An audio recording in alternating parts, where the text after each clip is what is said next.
नमस्कार, मैं हूं अभिषेक त्यागी। सीमा हैदर मामले में अब जिस बात की चर्चा सबसे ज्यादा है वो ये है कि सीमा क्या अब वापस पाकिस्तान जाएगी या फिर भारत में ही सचिन की पत्नी बनकर रहेगी।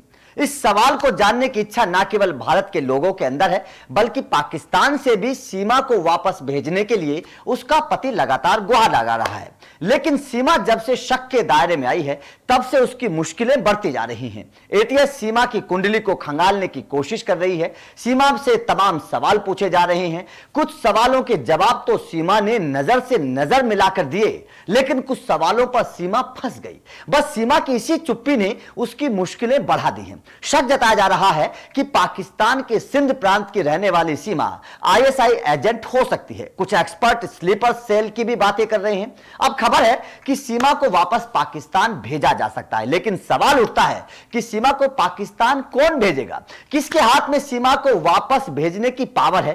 कौन करता है इस तरीके के फैसले? और सीमा को वापस भेजने का पूरा प्रोसेस क्या होगा? तो चलिए आपको सीमा पर होने वाली कार्रवाई को लेकर पूरी जानकारी देते हैं।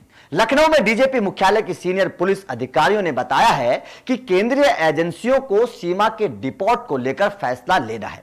भारत में अवैध रूप से रहने वाले विदेशी नागरिकों की पहचान और उसे डिपोर्ट करने का फैसला इमिग्रेशन विभाग के जरिए गृह मंत्रालय लेता है। इसकी एक प्रक्रिया होती है और यह काम फॉरेनर्स रीजनल रजिस्ट्रेशन ऑफिसर यानी कि FRRO करता है। इसमें अवैध रूप से रहने वाले प्रवासियों को पहले गिरफ्तार किया जाता है। इसके बाद कोर्ट में उनके खिलाफ केस चलाने की बजाय उन्हें डिपोर्ट कर दिया जाता है। गिरफ्तारी के फौरन बाद ऐसे लोगों को FRRO में पेश किया जाता है, जहां से उन्हें डिटेंशन सेंटर भेजने के आदेश जारी होते हैं। इसके बाद इस तरीके के लोगों को इनके देश डिपोर्ट करने में 15 से 60 दिन लग जाते हैं। भारत में अलग अलग शहरों में ऐसे ऑफिस और डिटेंशन सेंटर बने हुए हैं। अब इसमें भी कुछ शर्तें होती हैं। नंबर 1, वीजा रूल का उल्लंघन करने पर भी कार्रवाई हो सकती है। पिछले साल असम में 7 जर्मन नागरिकों को डिपोर्ट करने का फैसला लिया गया था, क्योंकि वो बिना मिशनरी वीजा के लिए धार्मिक आयोजन के लिए भारत आए हुए थे।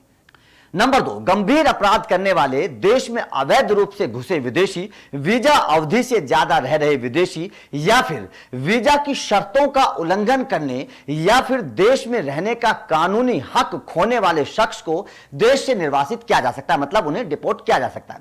आपको यहां पर यह भी बता दें कि अकेले साल 2021 में 821 विदेशी नागरिकों को डिपोर्ट किया गया था। इनमें से ज्यादातर नाइजीरियाई, बांग्लादेशी और अफगानिस्तान के नागरिक थे। दिल्ली पुलिस ने साल 2022 में 437 विदेशी नागरिकों को पकड़ा था, जिन्हें डिपोर्ट किया गया था। ये लोग दिल्ली में अवैध रूप से रह रहे थे। अब सीमा हैदर के मामले में भी यही मामला है। भारतीय कानून के तहत देखें तो सीमा हैदर एक अवैध प्रवासी है।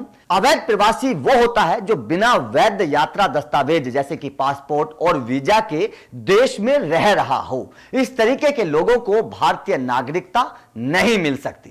कानून के हिसाब से इस तरीके के लोगों पर फॉरेंस एक्ट 1946 के सेक्शन 14 के तहत मामला दर्ज किया जा सकता है। इसके तहत 5 साल तक की जेल और जुर्माना भी लगाया जा सकता है। तो जाहिर तौर पर जिस तरीके का मामला सीमा का है, ऐसे मामले में डिपोर्ट करने का फैसला लिया जा सकता है। तो आपका इस मामले को लेकर क्या कहना है? क्या आपके हिसाब से सीमा को वापस पाकिस्तान भेज देना सही होगा? अपनी राय कमेंट बॉक्स में जरूर भेजें।